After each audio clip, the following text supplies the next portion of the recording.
감사합니다. 네. 오늘 시간 주님만 기대합시다. 할렐루야. 네. 이렇게 여러분들 좋죠? 예, 너무 좋습니다. 예. 비록 뭐 여러 가지 상황 때문에 못 나오신 분들도 있지만 이렇게 한두 분이라도 주님 앞에 나와 예배할 수 있다는 것 너무나 귀한 믿음의 시간이 될 줄 믿습니다. 여러분, 예수님이 십자가에 못 박히셨다. 이걸 우리가 신앙생활 시작할 때부터 듣던 아주 많이 듣던 이야기입니다. 그죠? 자, 그런데 성경에서 예수님이 십자가에 못 박힌 이 상황을 굉장히 짧게 기록하고 있다는 걸 우리는 한번 참고해 볼 필요가 있습니다. 오늘 이 말씀을 함께 나누려고 하는데, 여러분, 전투에서 적진을 한 번에 무너뜨릴 수 있는 기회가 있다면 어떤 기회일까요? 전투에서 전투를 한 방에 끝낼 수 있는 방법. 네? 전투를 안 해봐서 모르겠어요. 대장을 죽이는 거. 네. 대장을 죽이는 거. 네. 자, 그쵸. 적진의 머리를 타격하는 거죠. 본진을 타격하는 거예요. 그러면 무력화시키는 거예요. 상대방의 전투력을 무력화시켜서 전투를 승리하게 됩니다. 아마 지금 우크라이나가 계속 버티고 있는 이유가 뭐예요? 그렇게 많이 공격당하고 러시아가 그렇게 지금 계속 뭐 공격을 하는데도 우크라이나가 무너지지 않는 이유가 뭐예요? 남이 지원해주세요. 네, 나는 지원해주는데 그걸로만 버티는 건가요? 본진이 무너지지 않았기 때문에. 아무리 지원해주고 아무리 도와줘도 대통령이 죽거나 그 본진이 무너지면 결국 전쟁에 패배하고 맙니다. 예수님께서 십자가에 못 박히신 것은요, 이 사탄의 본질, 그 머리를 박살내신 사건입니다. 놀랍지 않나요? 그랬나 보다. 예, 엄청난 사건이고요. 오늘 본문을 한번 우리가 함께 묵상하면서 사탄의 머리가 어떻게 박살나게 되었는지, 주님이 하신 일을 통해 또 우리의 영혼을 참된 자유와 기쁨을 누리게 하신 그 은혜를 여러분들이 다시 한번 깨닫고 누리는 시간이 되기를 축원합니다. 자, 오늘 21절 말씀을 먼저 보니까 마침 알렉산더와 루포의 아버지 구레네 사람 시몬이 시골로부터 와서 지나가는데 그들이 그를 억지로 같이 가게 하여 예수의 십자가를 지우고 라고 말씀하고 있습니다. 예수님께서 십자가를 지고 가시는데, 예수님은 여러분 우리가 알기로는 예수님 어떤 분이셔요? 세상을 구원하실 것. 구원하실 그분의 어떤 사명이고, 하나님의 아들이시며 전지전능하신 분이요, 바다를 잠잠케 하시고 파도를 잠잠케 하시고 죽은 자를 살리시고 병자를 고치시고, 그죠? 엄청난 능력을 갖고 계신 분이세요. 그런데 그분이 십자가를 혼자 못 져서 누군가의 도움을 받아야 되는 거예요. 이해가 되세요?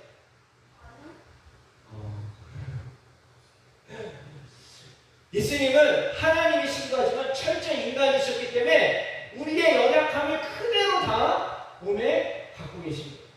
그러니까 여기서 예수님께서 누군가의 도움을 받아 십자가를 함께 지셨다는 건, 이건 예수님의 복음이 무능해서가 아니라, 복음이 부족해서가 아니라, 뭔가 복음이 연약해서 누가의 도움을 받아야 복음 되는 게 아니라, 그 복음을 함께 누릴 수 있는 기회를 연약한 우리의 인간 안에 허락해 놓으신 거예요.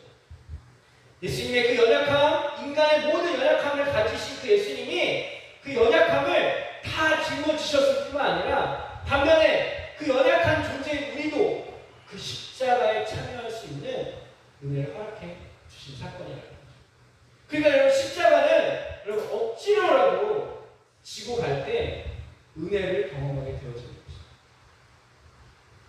복음이 나에게 불편한 것 같고, 나에게 부정적이고, 나에게 지치게 하고 힘들게 하고 뭔가 문제를 준 것 같지만, 억지로라도, 오늘 이 시간 예배에 억지로 나오신 분 계시나요?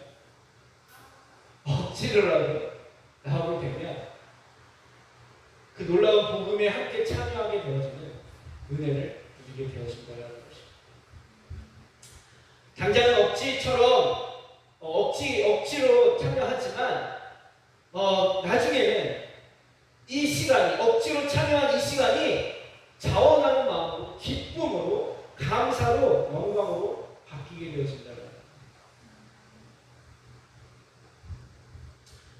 그럼 바울이 로마서 16장 13절에 보면 구레네 시몬 아들 루포를 나의 형제다라고 표현합니다.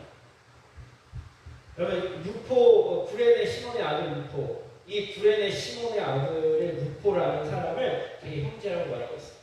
그러니까 오늘날 예수님과 십자가에 함께 졌던 이 구레네 시몬의 아들이 루포가 있는데 바울의 형제처럼 그와 함께 동역자로 지냈다는 거죠. 그러면 이 구레네 시몬은 이 당시 이 초기 기독교에 굉장히 영향력을 끼칠 수 있는 사람으로 살아왔다라는 증거가 되겠죠. 예수님과 함께 십자가를 한번 졌을 뿐입니다. 그 인생이 완전히 시골에서 올라온 그 촌스러운 사람이 초대 기독교에 굉장히 영향력을 끼칠 수 있었던 그런 믿음의 증인의 삶을 살아가게 된 것입니다. 22절에 예수님을 끌고 그래서 함께 골고다라는 곳에 올라가게 됩니다. 번역하면 해골의 곳이라고 명명하죠. 그럼 해골이 모여있는 곳이라면 그럼 거기는 무엇인가요? 공동묘지죠. 공동묘지. 맞습니다. 다시 말해서 공동묘지라는 뜻이에요. 사람들이 죽음으로 가득 차여있는 그러한 곳, 거기가 이제 골고다라고 표현합니다. 거기에 예수님이 마지막 죽음의 장소로 선택된 거예요. 물론 로마의 그런 압제 아래 거기가 이제 사형장이었을 수도 있지만 거기가 왜 예수님의 마지막 죽음의 장소가 되었을까요? 공동묘지. 그럼 예수님의 마지막 죽음의 장소를 많은 것 중에 뭐 길가나 궁전이나 사막이나 수많은 곳에 예수님이 죽임을 당할 수 있는 마지막 죽음의 장소가 될 수 있는 수많은 장소 중에 왜 공동묘지를 택하신 것일까요? 공동묘지는 사망, 죽음이 있는 곳입니다. 사망과 죽음은요, 사탄이 가지고 있는 권세입니다. 또 사탄의 머리이기도 합니다.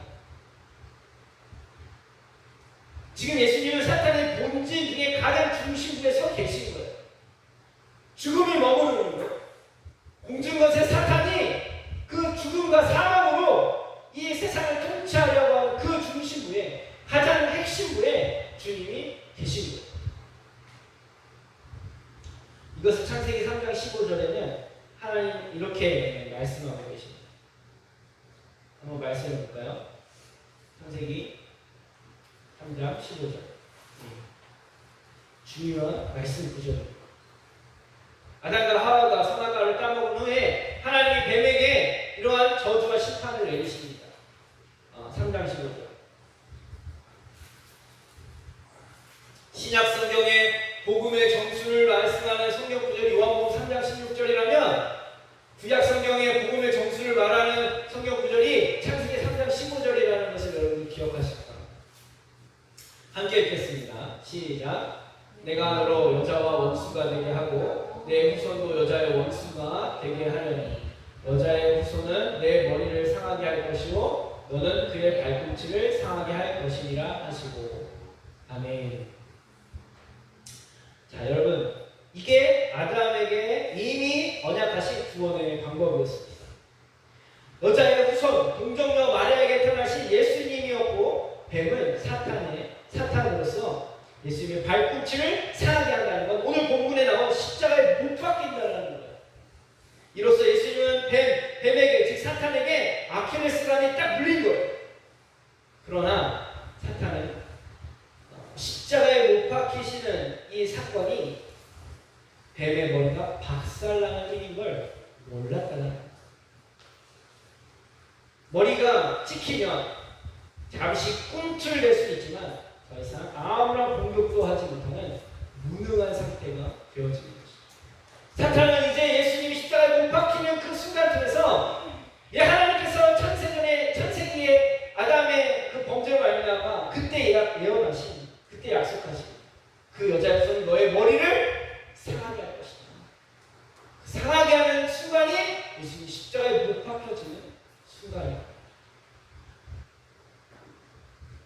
그래서 죽음의 장소였던 골고다에서 예수님은 자신의 생명을 걸고 사단의 머리를 박살내기 위해서 골고다를 선택하신 거예요. 마치 두 사령관이 자신의 부대를 지키기 위해서 적진에 수류탄을 들고 뛰어들어가서 적 한복판에 적진의 머리에 수류탄을 터뜨리고 함께 자신을 수습하는 그러한 일과 비교할 수 없는 예수님이 이 사단의 모든 권세를 한 번에 멸하시는 그런 순간이 우리 골고다 언덕에서 이루어졌다는 것이죠.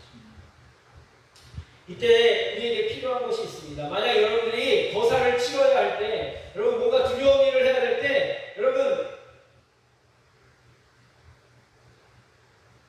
큰 수술을 해야 되고 몸에 막 큰 부분을 잘라내야 되고 찢어야 되고 할 때, 여러분 그 고통이 얼마나 커요, 그죠? 그러면 여러분 수술 받기 전에 여러분 뭘 하죠 우리가? 무슨 주사를 맞아요? 마취 주사를 맞죠. 그래야 그 고통의 감각을 덜어내는 거예요. 그래야 그 아픔의 시간을 견딜 수 있는 거예요. 그래서 대부분 힘든 일을 하거나 뭔가 두려운 일을 할 때 사람들이 자신의 정신을 마취시키기 위해서 뭘 해요? 술을 먹죠. 감각을 마비시키죠. 그래서 23절에 이 일을 예수님께서 거절하십니다. 23절 오늘 본문 말씀, 몰약을 탄 포도주를 주었으나 예수님께서 어떻게 하셨대요? 받으셨대요? 받지 않으셨대요. 마치 배 수술을 해야 되는데 마취 주사를 안 맞는 거예요. 마치 엄청난 큰 거사를 치러야 되는데 술을 먹지 않고 그냥 맨정신으로 하는 거예요. 여러분 이렇게 되면 어떤 일이 벌어지죠? 모든 감각 그대로 다 느끼는 거예요. 모든 고통을 그대로 느끼고요. 모든 아픔을 그대로 다 느껴지는 거예요. 예수님은 모든 고통과 가감없는 그 모든 아픔을 몸으로, 감정으로, 몸으로, 육체적으로, 감각적으로, 총체적으로 다 느끼고 겪으셨다는 거예요. 왜 이렇게 하셨을까요? 왜 이 모략이라는 건 여러분, 모략은 이 중동 지역에 자라고 있는 나무에서 나는 열매를 말려가지고 만드는 약재입니다. 고무나무과에 속해 있다고 하는데 그 나무 열매는 길게 이렇게 자란다고 합니다. 그거의 기능은 살충제 효과가 있고요. 또 방향제 효과가 있고요. 마취제 효과가 있고요. 방부제 효과가 있어요. 그래서 예수님이 돌아가셨을 때, 태어나셨을 때 다 이 모략을 갖고 왔죠. 예. 모략은 고통을 상징하기도 합니다. 성경에서. 또한 마취를 하는 어떤 작용을 주어서 통증을 마비시켜주는 그런 일도 하는 거죠. 또 부패를 방지하기 때문에 시신에게 이 방부제 역할을 하기 때문에 시신을 가리기도 합니다. 근데 예수님께서 이걸 거절하셨다는 거예요. 왜 그랬을까요? 예수님은 총체적인 모든 고통을 다 겪으시면서 우리의 인생이 겪어야 할 모든 고통을 하나도 가감 없이 다 가지고 가신다. 다 주님이 경험하시고 그걸 십자가에 못 박히신다. 그럼 이로써 주님은 진정한 우리의 구세주가 될 수 있었던 거예요. 누구 몇몇 사람들의 고통만 아시고 그런 사람들만 구원하시는 게 아니라 그 예수님이 경험하시는 모든 고통과 고난을 다 십자가에 당하신다. 그래서 예수님은 포도주를, 모략한 포도주를 거부하셨습니다. 마취도 되지 않고 자기가 죽음으로 방부되어지지 않는 인간의 똑같이 죽음을 그대로 경험하시려고 주님은 거부하셨습니다. 그래서 24절에 보니까 십자가에 못 박고 그곳을 나눌세 누가 어느 것을 가질까요? 제비를 뽑더라. 지금 이 일을 누가 하고 있는 거예요? 누가 제비를 뽑고 옷을 나누려고 하고 있죠? 네, 로마 군인들이 제비를 뽑는 거예요. 그래서 그 옷을, 예수님의 옷을 누가 가질까? 서로 가지려고 끊임없이 탐욕과 죄 가운데 있는 거예요. 내일은 우리가 광복절을 기념하는 날입니다. 광복절. 그래서 77년이 되었다고 합니다. 광복을 위해 수많은 독립운동가들이 희생을 치렀어요. 이들이 일본을 대항하여 거사를 칠 때 얼마나 긴박하고 신중했을 거예요. 거사를 치는 당사자뿐만 아니라 함께 준비한 이들도 간절한 마음으로 기도했을 거예요. 한 국가의 독립을 위해, 자유를 위해서도 이런 마음을 가지고 그 일에 임하는 거예요. 사탄의 종이 될 우리를 자유케 하기 위해 거사를 치신 예수님 앞에서 인간의 무지함은 자신 탐욕과 정욕으로 사로잡혀 있는 모습을 보게 됩니다.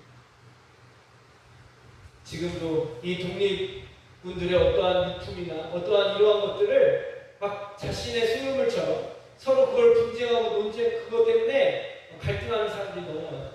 그게 돈이 되니까 그 정신을 잃어버리고 다시 영광하고 살아가는 사람들이 너무 많아요. 여러분, 십자가에 예수님이 죽으신 이 엄청난, 이 정말 한 국가를 살리는 이 독립군의 이 숭고한 정신 앞에도 우리가 숙연해지는데, 나를 위해 죽으시고 나를 자유케 하시고 나를 이 사단의 물에서 독립시켜 주신 예수님의 십자가 앞에 우리는 여전히 우리의 정욕과 탐욕으로 어떻게 하면 더 나눠 가질지, 어떻게 하면 내가 더 가질지, 그렇게 살아가고 있는 우리의 모습을 성경은 보여주고 있습니다. 그런데 놀라운 것은 이러한 우리의 죄 가운데 있는 모습에 상관없이 주님은 그 모습 때문에, 그 이유 때문에 십자가에 돌아가신다. 야, 도저히 내가 너희들 모습 보니까 억울해서 못 죽겠다. 내가 진짜 내가 이러려고 십자가에 치는 게 아닌데 너희는 끝까지 이러냐? 해도 너무하다. 야, 좀 이 정도는 적당히 했으면 되지 않냐? 우리 안에 이럴 거예요. 저 같았으면 그럴 것 같아요. 근데 예수님이 그러지 않았어요. 그래, 너희는 그럴 수밖에 없어. 그래, 너네는 지금 그거밖에 모를 거야. 너네가 내가 지금이 죽음이 어떤 죽음인지 모르게 너네는 지금 그렇게 할 수밖에 없어. 내가 알아. 그러니까 내가 지금 죽어야 돼. 그러면서 주님은 그렇게 십자가에 죽으셨어요. 25절 보니까 때가 제3시가 되어 십자가에 못 박음이라. 드디어 해방이 된 거예요. 드디어 독립이 된 거예요. 드디어 죄에서 자유롭게 됩니다. 여러분 어떠셔요? 이 구절을 읽을 때마다 여러분 너무나 간단하고 단순하지만 25절에 때가 제3시가 되어 십자가에 못 박음이라. 여러분 이것은 1번이 우리에게 행복한 그 메시지와 동일한, 사단이 우리가 졌다라는 그 메시지와 동일하다. 여러분 우리가 8월 광복절날 사람들이 어땠을까요? 거리로 뛰어나와서 대한독립 만세! 외치지 않았을까요? 네.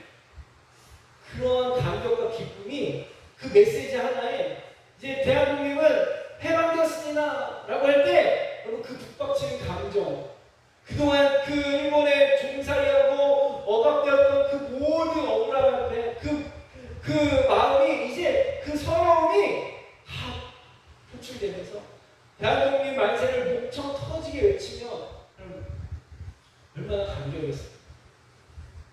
여러분 축구 골대에 골이 하나 들어가도 사람들은 진출해도 나라가 들썩들썩거린단 말이죠. 그런데 예수님이 온 인류를 위해서, 온 세대를 위해서 십자가에 못 박히셨느니라. 이게 그 누구도 이게 내가 이제 더 이상 죄의 정도로 타지 않는 자는 해방의 소식이구나, 나를 자유케 하시는 메시지구나 라고 들려서 그거에 감격하여 북받쳐서 예수님 만세를 외치는 사람들이 과연 몇이나 되는 거죠. 우리가 오늘 외쳐볼까요? 예수님 십자가에 못 박히셨느니라.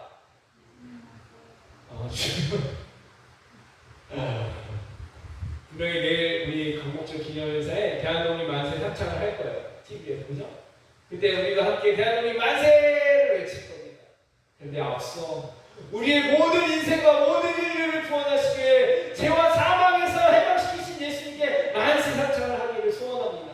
우리 함께 이 시간 예수님 향해서 만세상창을 부릅시다. 예수님 만세! 예수님 만세! 예수님 만세! 굉장히 뻘쭘하고 어색하죠.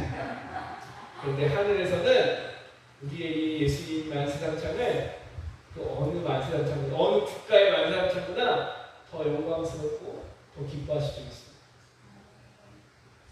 여러분, 인류가 타락한 후에 운명을 바뀌는 시간이 바로 예수님 십자가에 못 박히는 순간이었습니다. 인류의 역사의 가장 중요한 시간이었어요.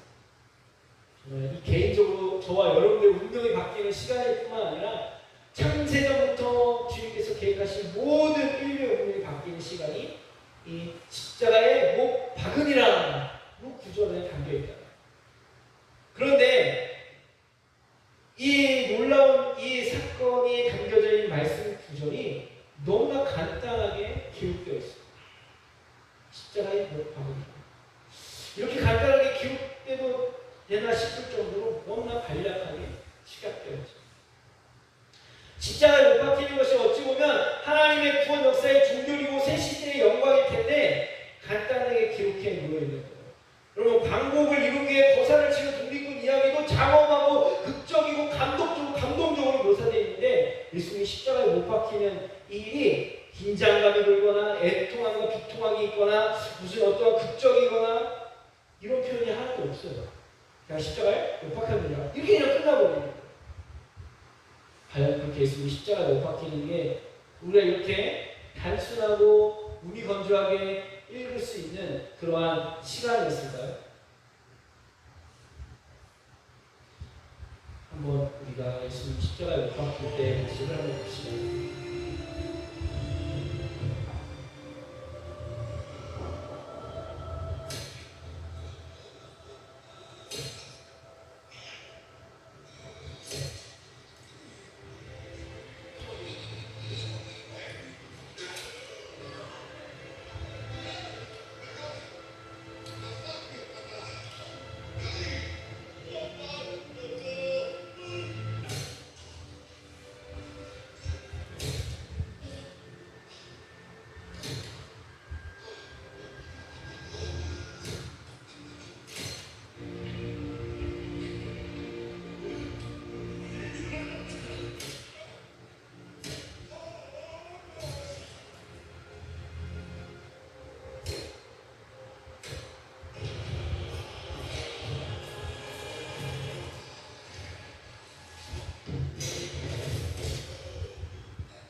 예, 여러분 어떠세요?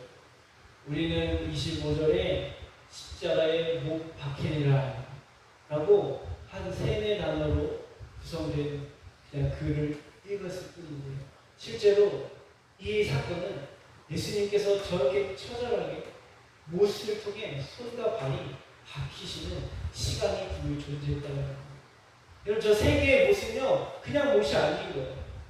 저렇게 못이 박혀진 그 손은요, 그냥 손이 아닌 거예요. 저렇게 못이 박혀진 발은 그냥 발이 아닌 거예요. 우리가 그냥 간단하게 읽어 넘길 만한 그러한 글자가 아닌 거죠. 십자가에 못 박히셨습니다. 저와 여러분들의 모든 끈질긴 죄의 인생을 끝내고 사망의 삶 앞에서 죄의 종되었던 인생을 끝내시기 위해요. 자유와 해방을 주시기 위해 하나님의 자녀 삼으시고 영원한 생명을 누리기 위해 우리에게 허락되어진 시간이 저 못 박히는 시간이었습니다. 이 일로 사단의 머리를 박살이 나고 모든 죄에서 자유케 되는 놀라운 축복을 얻는 그런 시간입니다. 일제의 앞에서 헤롯의 감격적인 순간과 비교할 수 없는 엄청난 자유를 얻게 되는 시간이 바로 저 못 박히는 시간이셨습니다. 우선 우리 예수님께서 십자가에 죽으실 때 어떤 과정으로 십자가에 못 박혀 죽으셨는지 살펴봐야 그래야 십자가에 못 박히신 사건 안에 하나님이 이루신 진정한 해방과 자유를 누릴 수 있게 됩니다. 우리는 예수님의 죽음을 나의 죽음으로 나를 위해 죽으셨다고 말합니다. 여러분 맞습니까? 예수님이 여러분의 죄를 위해 나의 죄를 위해 죽으셨다고 믿고 있습니까? 예, 그렇게 믿으셔야 돼요. 예수님은 나를 위해 죽으셨어요. 그런데 여기서 좀 더 복음을 정확히 이해하고 알고 있는 사람은 내가 예수님과 함께 죽었다라고 말합니다. 여러분 어떻습니까? 예수님이 그저 나의 죄를 위해 대신 죽어주신 예수님으로만 믿고 있습니까? 아니면 내가 그 예수님과 함께 십자가에 못 박혀 죽은 것을 믿고 있습니까? 우리는 예수님이 나를 위해 죽으신 것도 맞지만 내가 예수님과 함께 죽어야 할 죄인을 깨닫고 나도 예수님과 죽은 자라는 걸 믿으시기를 바랍니다. 그것이 진짜 복음의 완성인 거예요. 그것이 제대로 된 복음을 믿는 것입니다. 내가 예수님과 함께 죽은 거예요. 내가 예수님과 함께 죽은 거예요. 내가 죽었어야 했는데 그 자리에 예수님이 달리셨을 뿐이고 그 예수님과 함께 내가 죽은 것을 믿는 것입니다. 이제 나의 병든 자아가 예수님과 함께 죽음으로 함께 끝이 난 거예요. 그렇다면 예수님께 십자가에 죽으실 때 그 못 박히실 과정을 함께 주목해봐야 합니다. 십자가에 묶여서 그냥 굶어 죽을 수도 있었을 거예요. 때려서 십자가에 묶어놓고 때려서 죽였을 수도 있을 거예요. 십자가에 묶어놓고 돌을 넣어 죽였을 수 있을 겁니다. 그런데 예수님은 왜 못 박아야 했을까요? 그 못이 뭐예요? 아까 봤더니 그 못이 그냥 우리 일반 그런 못이 아니에요. 그냥 꼬챙이입니다. 꼬챙이. 사람 주먹 많은 꼬챙이를 그 손에 박은 말뚝을 박은 쇠로 된 꼬챙이를 박은 왜 그렇게 어마무시하게 인간의 가장 여러분 그 손에 그 대못이 박히면 꼬챙이 찔리면 호흡 곤란이 일어납니다. 너무 극도로 고통스러우면 호흡 곤란이 일어납니다. 그래서 예수님의 그 죽으신 사안을 의학적으로 풀어보니까 심장이 극도로 고통스러워서 심장이 응축되면서 호흡곤란으로 돌아가십니다. 물론 피를 다 쏟으셨지만 이미 극도의 고통으로 인해 심장이 응축되면서 호흡곤란으로 죽으시고 그리고 모든 피를 다 쏟으십니다. 예수님 여기 보니까 제3시가 되어라고 말합니다. 제3시는 헬라 시간으로 우리나라 시간으로 오후 9시, 오전 9시에 돌아가셔서 저녁 오후 3시에 예수님이 운명하시게 됩니다. 무려 6시간 그렇게 산채로 매달려 계십니다. 십자가에 못 박혀서 숨을 헐떡헐떡이시며 호흡을 간신히 몰아내시면서 6시간을 살아계십니다. 그냥 죽일 거면 그냥 한순간에 고통 없이 죽는 게 더 좋았을 텐데 예수님이 그렇게 긴 시간을 모든 고통을 다 채우고 죽으셔야 했던 이유가 바로 우리의 인생의 모든 문제와 고통을 다 가지고 십자가에 못 박혀 죽으셔야 합니다. 감당해야 하시기 때문에 대가를 치러야 했기 때문에 그렇게 긴 시간 죽으셔야 했다는 것이죠. 여러분 그러면 그 못이 박혔다라는 것 우리가 한번 이 못이라는 도구를 주목해 봐서 생각하면 좋겠어요. 십자가에 많은 방법으로 죽음이 있는데도 이 못을 사용했다는 건 뭔가 중요한 의미가 있는 것입니다. 못은요, 고정시키는 것이고요, 하나로 붙이는 것이고요, 또 그 못으로 뭔가를 깰 수 있고 부술 수 있는 도구입니다. 결국 예수님은 이 못을 통해서 우리와 예수님을 하나로 묶으시고 사단의 머리를 박살내시는 승리를 이루는 도구로 이 못을 사용하십니다. 하나님께서 네 뱀의 머리를 상하게 할 거다, 네 발목을 상하게 하겠다. 그 상함의 도구가 바로 이 못이었다. 그렇다면 성경은 우리가 예수님과 함께 못 박혔다라고 말하고 있습니다. 무엇이 예수님과 못 박혀야 될까요? 저와 여러분도 예수님과 함께 못 박혔다라고 성경은 얘기하고 있어요. 갈라디아서 2장에 이렇게 말합니다.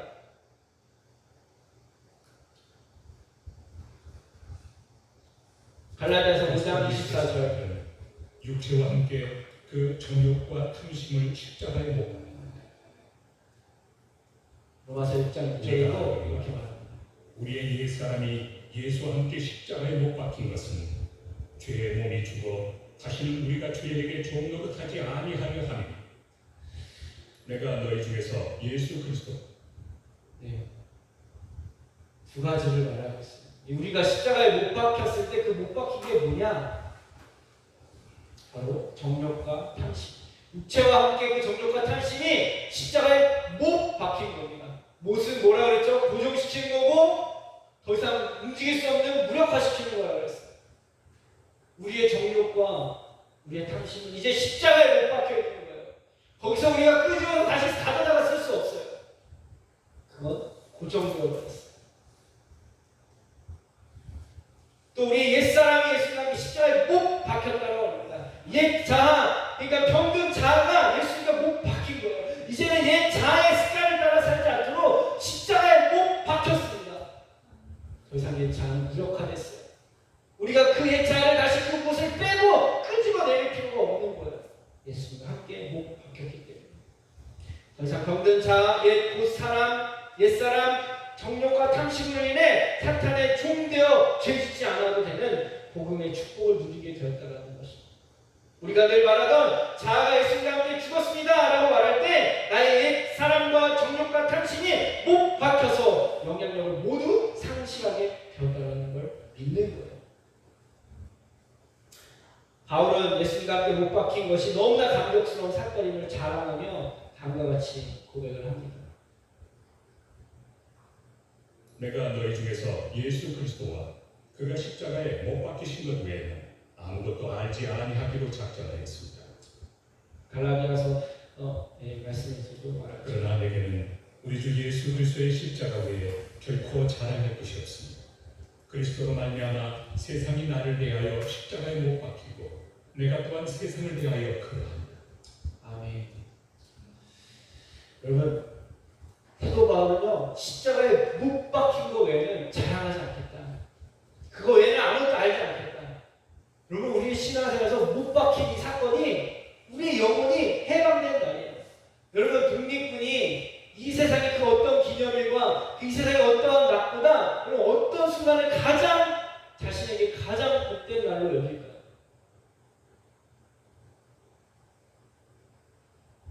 독립한 날이겠죠. 독립군이 다른 어떤 날이 더 그에게 기쁨을 줄 수 있겠어요. 우리 영혼이 잘 불러오는 그 사건, 십자가에 못 박히는, 아까 영상에 봤던 그 못 박히시는 그 시간이 우리에게는 가장 자랑거리입니다. 그거 외에 다른 거를 우리가 알 이유가 없다. 세상의 향락, 세상의 성공, 세상의 어떠한 욕심, 이런 걸 더 알려고 쫓아갈 이유가 없다. 오직 예수 그리스도의 십자가에 못 박히신 것, 그거 말고는 우리에게 더 이상 궁금한 것도 필요한 것도 없다는 것이죠. 그러니까 본문에서 읽었던 십자가에 못 박히다가 단순하고 간략한 말씀이 아닙니다. 그 안에 그 모습과 상황을 보면 엄청난 말씀이 들어있는 거예요. 예수님의 양손과 발에 박힌 못은 나의 인생의 모든 문제, 인류의 모든 문제를 곳이라는 겁니다. 이 사실이 정말 믿어진다면 우리 안에도 놀라운 고백과 찬양이 나올 수밖에 없는 거예요. 그것이 우리가 항상 성만찬 마지막 신앙의 고백으로 했던 갈라디아서 2장 20절이었습니다. 우리 함께 읽어봅시다. 내가 그리스도와 함께 십자가에 못 박혔나니 그런즉 이제는 내가 사는 것이 아니요 오직 내 안에 그리스도께서 사시는 것이라. 이제 내가 육체 가운데 사는 것은 나를 사랑하사 나를 위하여 자기 자신을 거두신 하나님의 아들을 믿는 믿음 안에서 사는 것입니다. 아멘. 여러분, 내 자아는 십자가에서 이제 움직이지 못하도록 못 박혀 있습니다. 우리의 욕심, 욕망, 이 모든 것들을 사단의 종로로 타던, 그래서 멸망으로 갈 수밖에 없던 우리의 모든 것이 십자가에 못 박혀 있습니다. 이 사실을 믿고 우리는 참된 자유를 누려야 됩니다.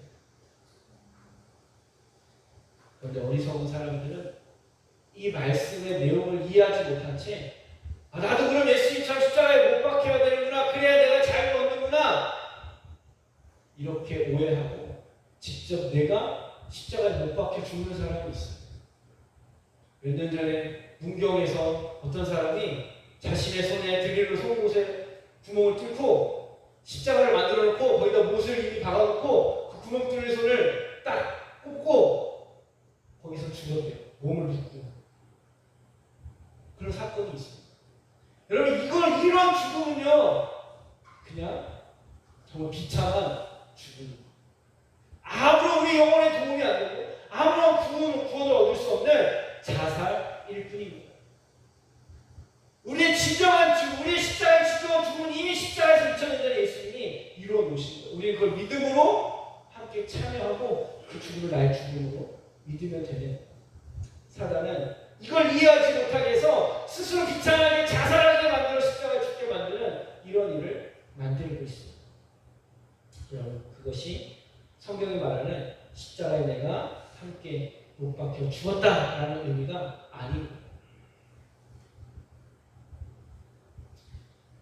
예수님께서 몰약을 마다하시고 못 박힐 때 육체의 모든 육체적 감각과 정신적 감정이 인간의 최고의 고통과 통증을 그대로 겪으시고 십자가에 못 박힐 때 사단의 머리가 부서진 것입니다. 자기의 죽음에 대한 믿음이 흔들릴 때 주님의 못 박히신 손과 발을 우리는 바라봐야 되는 거예요. 그 못 자국을 보면서 나의 손이 되어주시고 나의 발이 되어주셔서 더 이상 사탄은 병든 자와 함께 손도 발도 쓸 수 없는 상태라는 것을 주님이 알게 해주실 것입니다.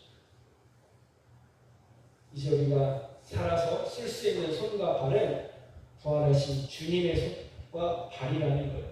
지금 여러분들이 사용하고 있는 손과 발은 진리 안에서 자유케 되어지고 기쁨을 얻게 되어지는 그런 놀라운 복된 손길과 발걸음이 되어졌다는 것입니다.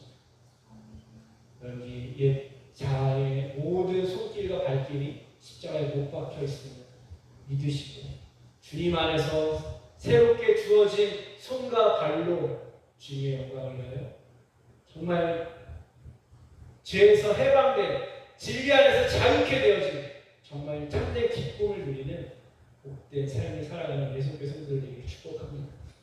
기도합니다. 참 좋으신 하나님, 그렇습니다.